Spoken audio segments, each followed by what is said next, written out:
The Speaker of the National Assembly, Dr. Barton Scotland, upheld his December 21 ruling on that opposition piloted no confidence motion against the government, which was put and carried by a majority of 1 vote, 33 in favour and 32 against.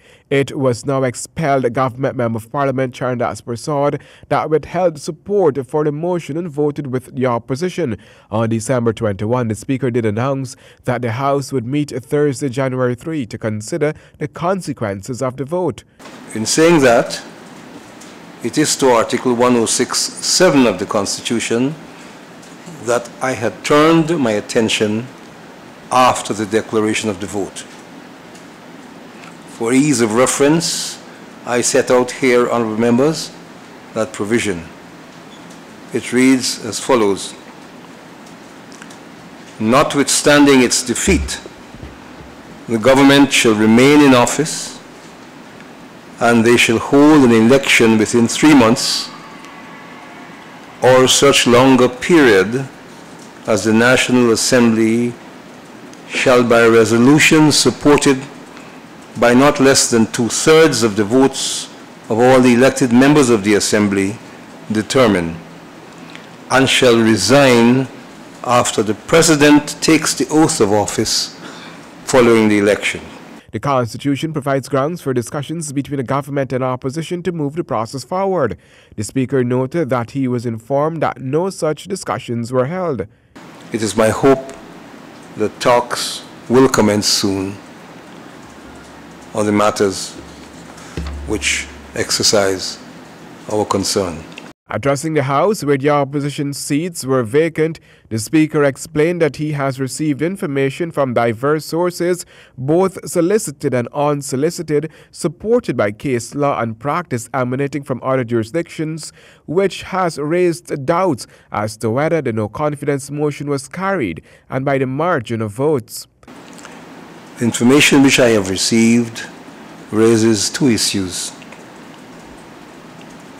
The first of these included a claim supported by several cases that the requirement for the successful passing of a no-confidence motion is a majority of the elected members of the National Assembly.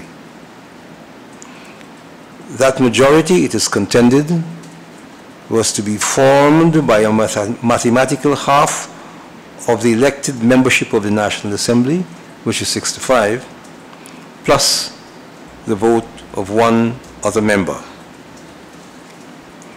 Such a formula would require a majority of 34 votes instead of 33, by which the no-confidence motion was declared carried. The conduct of Mr. Prasad and the vote was another issue. The contention was that Mr. Prasad was not a qualified elected member of the National Assembly and was not entitled to vote given that he is a citizen of a foreign country. Another contention is that Prasad could not abandon the list from which he was extracted to support another list. It's on these grounds that the decision on the ruling of the vote by the Speaker was requested to be revisited and reversed.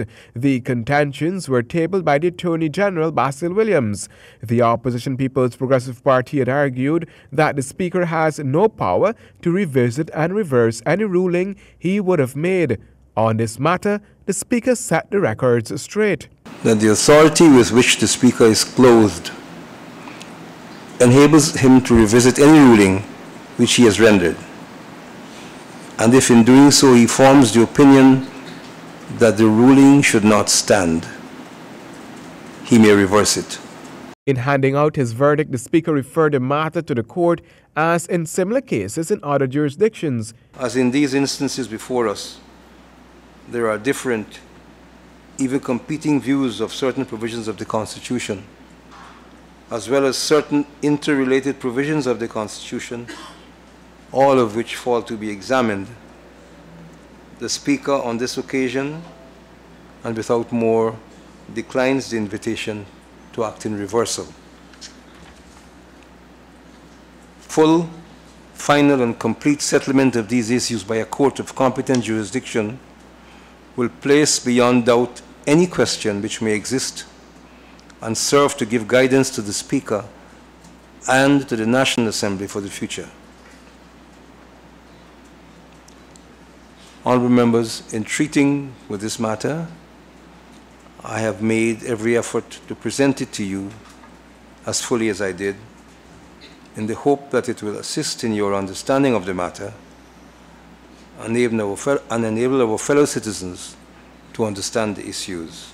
Meanwhile, Attorney General Basil Williams has reiterated that the government will move to the court with the matter. Overall, your general thoughts on the Speaker's... I think it was pretty good. I thought he felt that rather than decisions made in the Parliament, we might as well go to the right forum and settle the issues. He approved of the issues. He thought the issues were good issues and substantive issues that should be resolved by the courts. We don't have a problem with that. What's the duration of time you're possibly looking at? I can't give you... So your primary limit is the citizenship eligibility? Both. And the number? Yes. Okay. The number is supported by case law. Right. By none less a person than Chief Justice Saunders, as he then was in our will. It was also disclosed that Minister of State Joseph Harman has written to the opposition leader indicating the president's willingness to meet with the opposition leader next Wednesday. The seat in the National Assembly, formerly occupied by Mr. Charandas Prasad, is now occupied by Mrs. Barbara Pilgrim of the PNCR. She took the oath of office on Thursday. I, Barbara Patricia Pilgrim, do hereby solemnly declare that I will bear true faith and allegiance to the people of Guyana, that I will faithfully execute the office of member of the National Assembly without fear or favor, affection or ill will, and that in the execution of the functions of that office, I will honor, uphold, and preserve the Constitution of the Cooperative Republic of Guyana. Handel Duncan, HGP Nightly News.